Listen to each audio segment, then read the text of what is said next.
बेटी तुम्हारी नहीं है। खून आखिर बोल पड़ा आज, तुमने दिखा दिया। खून और परवरिश में खून बड़ा होता है।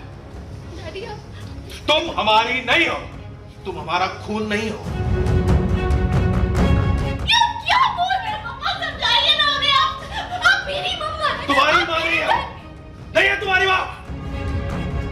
तो कौन है मेरी माँ? ठीक कोई बात चला। तो दोस्तों सीरियल बरसाते मौसम प्यार के में आराधना के सामने वो काला सच आ ही गया, जिससे आराधना बचपन से अनजान थी और वो सिर्फ यही सोचती थी कि मैं अपने मम्मी पापा की ही बेटी हूँ। लेकिन आज आराधना के पापा ने आराधना के सामने खुलासा कर दिया कि तुमने साबित कर दिया है कि तुम एक गंदा खून हो और तुम अपने खून पर ही गई हो। ये सुन आराधना कंफ्यूज हो जाती है और अपने पापा से कहती है ऐसा मत बोलिए, आप गंदा खून नहीं हो। जिसके बाद आराधना के पापा आराधना को कहते हो तुम हमारी बेटी नहीं हो, बल्कि तुम्हें हमने कहीं से उठाया था और तुम्हारी माँ एक बच्चलन थी जो तुम्हें छोड़कर चली गई थी। वो तो शुक्र समझो हमने तुम्हें परवरिश दी, वरना पड़ी रहती किसी समाज के कोने में अनाथ बनकर या जिंदा भी ना होती शायद। ये सुन आराधना के पैरों तले जमीन खिसक जाती है और वो बिल्कुल निशब्द हो जाती है और आंखों से सिर्फ आंसू ही टपकते रहते हैं और अपने पापा से पूछती है कि आखिर मेरी माँ कौन है, मुझे बताओ। लेकिन आराधना के पापा आराधना की माँ को गाली देते हुए कहते हैं कि वो एक बच्चलन थी, तुम हमारे घर से निकल जाओ, अब तुम हमारे घर में नहीं रह सकती।